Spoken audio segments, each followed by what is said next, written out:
Shalom, selamat malam Bapak Ibu Saudara yang dikasihi Tuhan Yesus Kristus. Selamat berjumpa kembali dalam renungan pada malam hari ini.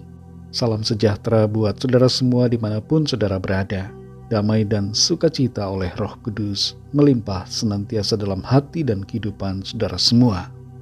Sebelum kita mendengarkan renungan firman Tuhan, mari kita berdoa. Bapa Surgawi, Bapa dalam nama Tuhan Yesus Kristus, Tuhan Allah kami yang hidup, Bapa yang kekal, kami bersyukur kepadamu karena Tuhan sungguh sangat baik. Engkau telah memimpin kami dan menyertai kami dalam segala kegiatan kami. Pada saat ini kembali kami mau mendengar sabda kebenaran firman-Mu. Urapi kami ya Roh Kudus supaya kami mengerti dan taat pada kehendak-Mu. Dalam nama Tuhan Yesus kami berdoa. Haleluya. Amin. Saudara yang dikasih Tuhan, ayat renungan kita pada saat ini terdapat dalam 1 Tawarik pasal 1 ayat 43. Tertulis demikian.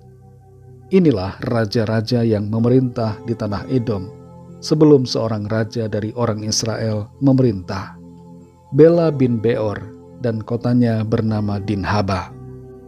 Saudara yang dikasih Tuhan, seorang pria kesal pada dirinya sendiri dan marah pada temannya yang dulu sama-sama belajar di bangku SMA. Dia marah bukan karena temannya melakukan suatu kesalahan atau bertindak jahat kepadanya, juga bukan karena temannya itu meminjam uang dan tidak mengembalikan, tapi dia marah karena temannya itu sukses dalam pekerjaannya, sementara dirinya sendiri terseok-seok dalam meniti karir dan usahanya. Kita mungkin pernah atau sedang mengalami perasaan yang seperti itu. Kesal, kecewa, atau marah kepada diri sendiri dan kepada orang lain, karena orang lain lebih maju hidupnya dibandingkan dengan diri kita. Kita merasa tersaingi dengan sangat jomplang dalam pekerjaan, usaha, atau dalam berbagai aspek lainnya. Sikap seperti ini tentu bukan sikap yang baik. Sikap seperti ini tidak akan membuat kita maju, justru akan membuat kita mundur. Nah, bagaimana seharusnya sikap kita ketika melihat orang lain maju mendahului kita? Kita akan belajar dari firman Tuhan. Kita baca kembali 1 Tawarik pasal 1 ayat 43. Di situ tertulis, inilah raja-raja yang memerintah di tanah Edom sebelum seorang raja dari orang Israel memerintah. Bela bin Beor dan kotanya bernama Dinhaba. Dalam perikop ini tercatat nama raja-raja Edom. Tahukah saudara siapa itu Edom? Edom tidak lain adalah Esau, dan Esau adalah saudara kembar dari Yakub atau Israel. Ketika bangsa Israel ada dalam penindasan di Mesir, bangsa Edom justru berkembang lebih dulu, dan mereka lebih dulu punya raja dibandingkan dengan Israel. Israel didahului oleh Edom dalam hal kepemimpinan dan kejayaan. Sementara Israel menjadi budak di negeri asing, Edom justru mengalami kemajuan di negerinya sendiri. Tapi pada masa-masa selanjutnya kita perhatikan bahwa Israel mengalami kemajuan melebihi Edom, meskipun Edom yang lebih dulu dalam berbagai hal dibandingkan Israel. Dalam hidup ini, seringkali ada situasi di mana kita merasa didahului oleh orang lain. Menghadapi keadaan yang seperti itu, jangan kita terjebak dalam perasaan mengasihani diri, iri hati, kemarahan atau kekecewaan. Tapi miliki sikap yang baik dan benar, yaitu pertama, lapang dada dalam menerima keadaan.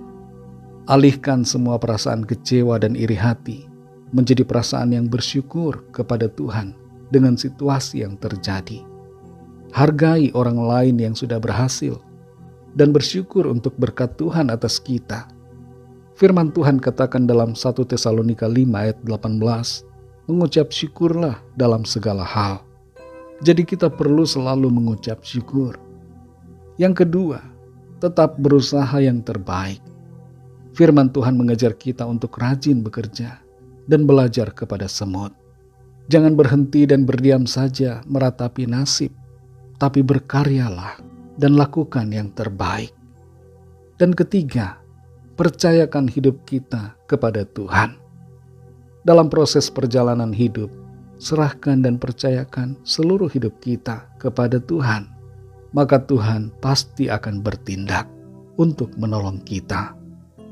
Saudara yang dikasih Tuhan, kalau ada di antara kita yang saat ini sedang galau, sedang merasa kacau karena melihat orang lain lebih maju, mari jangan biarkan perasaan negatif menguasai kita. Bersyukurlah dalam segala keadaan. Jangan putus asa.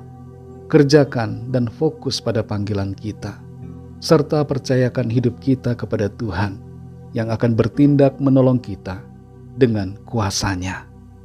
Mari kita berdoa. Terima kasih Tuhan, kami bersyukur untuk firman-Mu yang sudah kami dengar, yang memberikan kami pengertian, membuka wawasan kami, menyingkapkan perkara yang terkadang tersembunyi, dan menutupi pikiran kami. Kami bersyukur untuk firman-Mu yang menerangi hati kami, membuat kami mengerti bahwa tidak seharusnya kami merasa kecewa, marah, iri hati dengan kemajuan orang lain. Tapi kami harusnya bersyukur dengan keadaan yang kami alami dan mempercayakan seluruh hidup kami ke dalam tangan-Mu. Kami percaya Tuhan punya karya yang ajaib bagi kami. Tuhan tidak membiarkan kami, tapi Tuhan selalu menuntun kami dalam rencana-Mu yang baik, yang indah dan sempurna.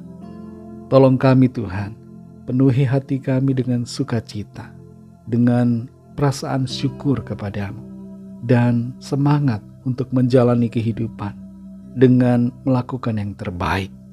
Terima kasih Tuhan. Berkatilah kami di sepanjang malam hari ini. Lindungi kami dengan kasih dan kuasa-Mu. Berikan kami tidur yang nyenyak dan bangunkan kembali dengan tubuh yang sehat dan roh yang kuat di dalam Tuhan. Kami membawa kepadamu setiap pergumulan kami masing-masing. Biarlah tangan Tuhan melawat setiap kami dan menyatakan kuasa mujizat-Mu bagi kami. Ada kesembuhan, ada pemulihan, ada kelepasan, ada kemenangan, ada mujizat Tuhan yang heran yang terjadi atas setiap kami. Kami berdoa mohon lawatan Tuhan atas semua bangsa di dunia ini. Curahkanlah roh-Mu yang kudus, agar setiap orang terbuka mata hatinya dan mengenal Engkau sebagai Tuhan dan Allah yang benar, serta percaya kepadamu, sehingga mereka menerima anugerah keselamatan. Terima kasih Tuhan. Ampunilah kami akan kesalahan kami, seperti kami juga mengampuni orang yang bersalah kepada kami. Dan tuntun kami selalu untuk semakin sempurna seturut kehendak-Mu. Dalam nama-Mu yang kudus, nama Tuhan Yesus Kristus, kami sudah berdoa dan mengucap syukur. Haleluya. Terimalah berkat Tuhan. Tuhan memberkati engkau dan melindungi engkau. Tuhan menyinari engkau dengan wajah-Nya dan memberikan kasih karunia. Tuhan menghadapkan wajah-Nya kepadamu dan memberikan damai sejahtera. Berkat anugerah dari Bapa Surgawi, kasih karunia dari Tuhan Yesus Kristus dalam persekutuan dengan Roh Kudus, menyertai kita semua sekarang ini dan sampai selama-lamanya. Dalam berkat nama Tuhan Yesus Kristus. Haleluya. Amin. Puji Tuhan, saudara yang dikasih Tuhan, saya percaya firman Tuhan menjadi berkat dan kekuatan buat saudara semua, dan Roh Kudus akan menolong saudara untuk lebih lagi memahami kebenaran firman Tuhan. Tuhan Yesus memberkati saudara semua. Sampai jumpa dalam renungan yang berikutnya. Haleluya.